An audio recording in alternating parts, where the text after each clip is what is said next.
Hi, dadalhin kita sa pagtatanghal na ito sa digitalization ng internasyonal na kalakalan. Maaring mayroon ka ng karanasan sa digitalization sa pamamagitan ng paggamit ng mga e-signature at e-invoice. Kung kasangkot ka sa transportasyon, maaring mayroon ka ring karanasan sa mga ECMR.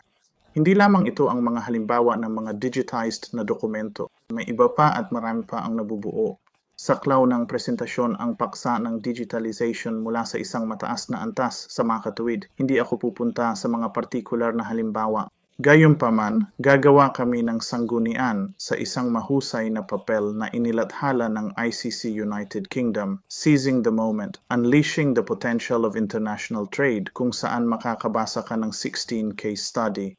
Tulad ng ipapaliwanag pa sa pagtatanghal, ang United Kingdom ay gumaganap ng isang partikular na mahalagang papel sa pagbuo ng digitalization ng internasyonal na kalakalan dahil lamang sa katotohanan na ang tungkol sa 75% ng kalakalan sa mundo ay sakop ng mga dokumentong napapailalim sa batas ng Ingles.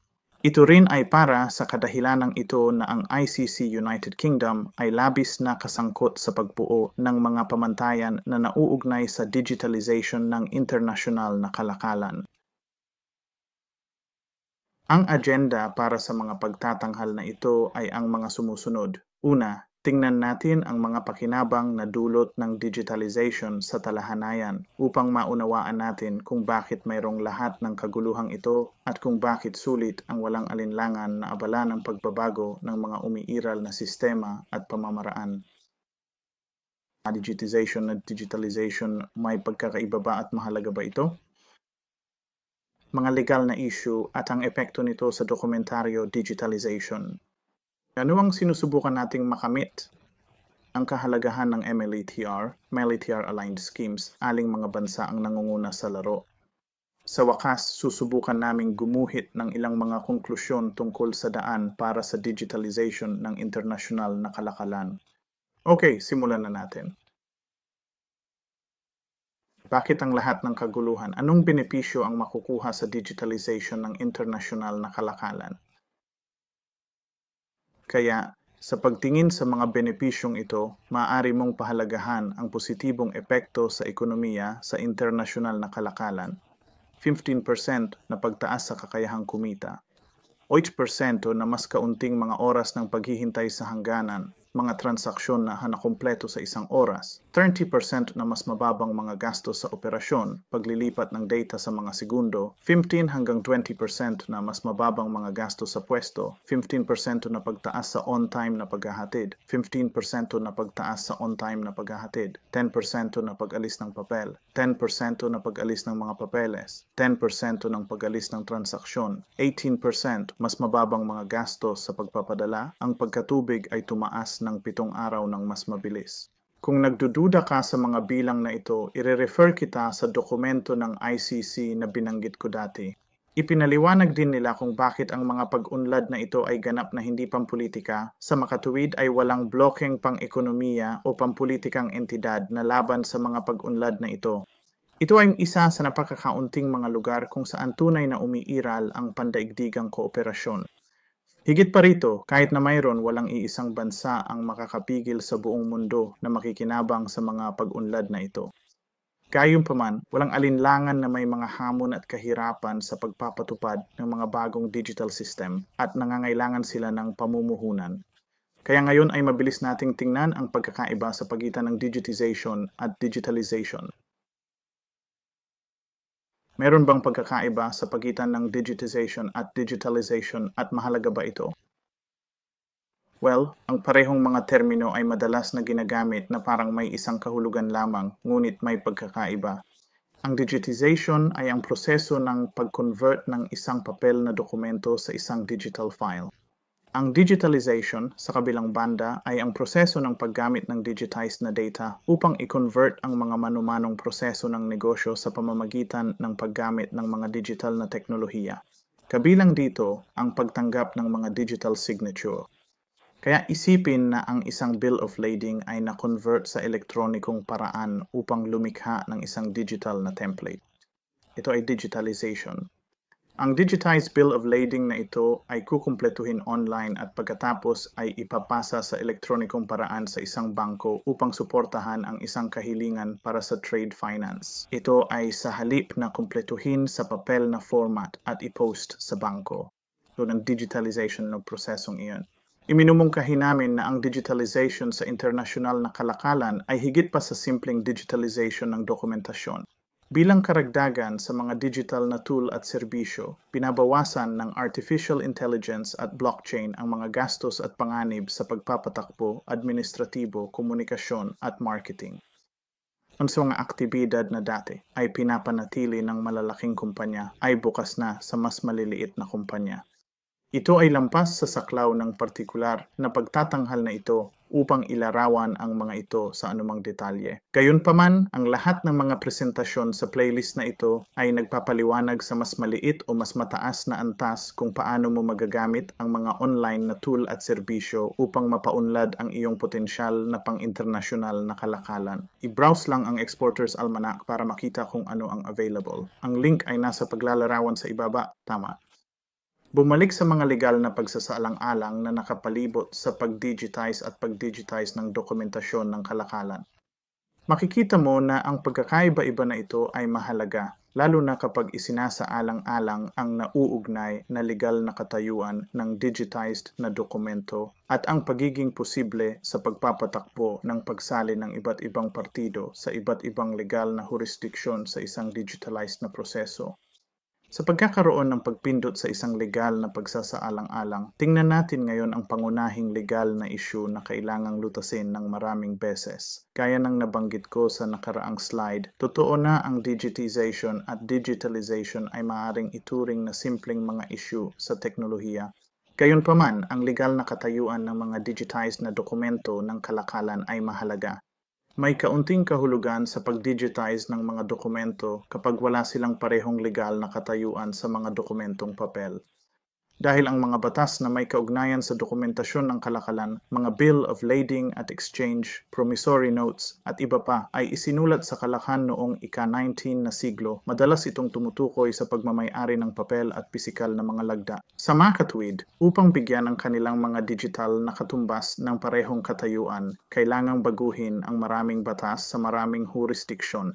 Nangangailangan ito ng oras at maingat na pag-iisip kung paano masisiguro na ang mga na-digitize na dokumento ay may parehong mga katangian tulad ng kanilang mga katumbas na papel, lalo na kaugnay sa konsepto ng pagmamay-ari ng isang dokumento. Kung hindi ito makakamit, walang pakinabang. Sa katunayan, maaring may mga karagdagang gastos na nauugnay sa pag-digitize sa mga dokumentong ito. Kaya perigyan natin sa kanilang tayo upang pag-aanahin ang pag-digitize ng dokumentasyon ng kalakalan. Titingnan natin kung ano ang sinusubukan nating makamit sa susunod na slide. Para magkaroon ng kaparehong katayuan ang mga nakadigitize na dokumento sa kanilang mga katumbas na papel, dapat suportahan ng batas sa kalakalan ang lahat ng nauugnay na aspeto ng e-commerce. Nangangahulugan ito ng pagkilala sa parehong papel at mga digitalized na dokumento bilang pantay na legal na instrumento. Gayunpaman sa mga individual na kaso, ito ay dapat na isa o ang isa pa. Hindi ka maaaring magkaroon ng papel na bill of lading at isang digitized. Kailangan ding kilalanin ang mga nakadigitize na dokumento sa lahat ng jurisdiksyon kung saan nagaganap ang isang kalakalan. Ito ay isang napakalaking gawain, ngunit ang magandang balita ay ang trabaho ay nagpapatuloy ng higit sa 30 taon sa United Nations Commission on International Trade Law.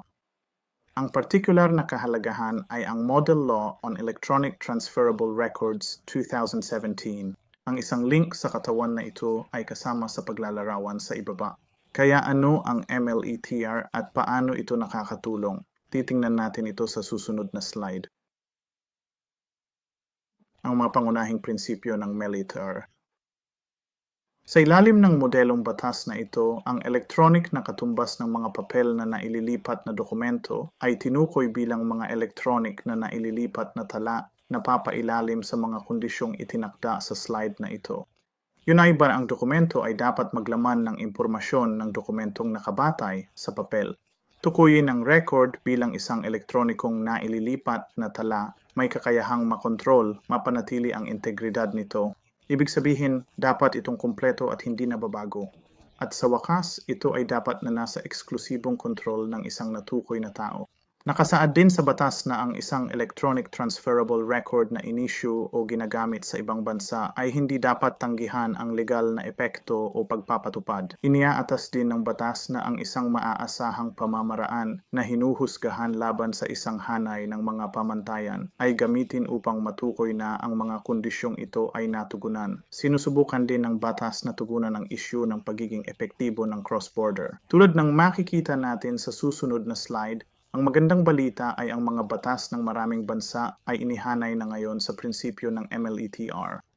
Ginagamit din ang batas ng Ingles bilang gabay sa praktikal na pagpapatupad ng MLETR sa pambansang antas. Makakita ka ng kumpletong listahan ng mga bansang nagpatibay ng MLETR sa website ng UN na nakasaad sa slide na ito at sa paglalarawan sa ibaba. Gaya ng nabanggit ko dati, ang pag-ampon ng MLTR ng United Kingdom ay isang mahalagang hakbang sa pagtanggap ng MLETR at sa makatuwid ay ang digitalization ng internasyonal na kalakalan. Ang dahilan kung bakit mahalaga ang pag-unlad na ito ay dahil ang paggamit ng batas sa Ingles ay nangingibabaw sa buong mundo para sa mga internasyonal na kontratang komersyal, pagbabangko at pananalapi, maritime at pagpapadala, mga pagsasanib at pagkuha, paglutas ng hindi pagkakaunawaan at internasyonal na arbitrasyon. Pagsapit ng 2026 o 2027, tinatantya na ang karamihan sa mga bansang nangangalakal ay makakahanay sa MLETR. Kaya narito ang aking mga konklusyon. Ang digitalization ng internasyonal na kalakalan ay lalawak ng husto sa susunod na ilang taon. Ito ay magbubukas ng mga bagong pangunahing pagkakataon sa pangangalakal habang ang kadalian ng internasyonal na kalakalan ay tumataas at ang mga gastos ay makabuluhang bumababa. Ang MLETR ay nagbibigay ng kinakailangang legal na balangkas upang payagan ang paglipat na ito mula sa mga sistema at prosesong nakabatay sa papel patungo sa elektroniko. Kung mas maraming bansang nakahanay sa MLETR, mas malaki ang epekto ng network.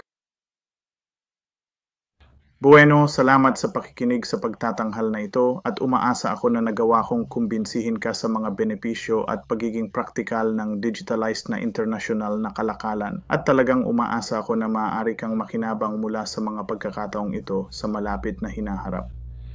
Kung meron kang anumang mga katanungan, anumang oras tungkol sa digitalization ng international na kalakalan, alam mo kung saan ako makikipag-ugnayan. Ang mga website at dokumento na nabanggit ko sa video na ito ay nakalista sa ibaba. Umaasa ako na mahanap mo ang mga ito na kapakipakinabang at na sila ay makakatulong sa iyong mapagtanto at palawakin ang iyong internasyonal na potensyal. Kung gusto mong makipag-ugnayan sa akin ng direkta, mangyaring huwag mag-atubiling gawin ito. Ang aming website at ang aking email address ay nasa slide na ito at sa paglalarawan sa ibaba. Kung nakita mong kapakipakinabang ang video na ito, mangyaring i-like ito at mag-subscribe sa aming channel. Para sa higit pang mga insight sa pagpapalaki ng iyong potensyal na pang-international na kalakalan, i-click lamang ang link na mag-subscribe sa screen. Wala itong halaga. Kung sa tingin mo ay interesado ang sino mang kakilala mo, mangyaring ibahagi ang link na ito sa kanila. At kung handa ka na para sa susunod na hakbang, tingnan ang susunod na video sa playlist. Ito ay nakalink dito mismo.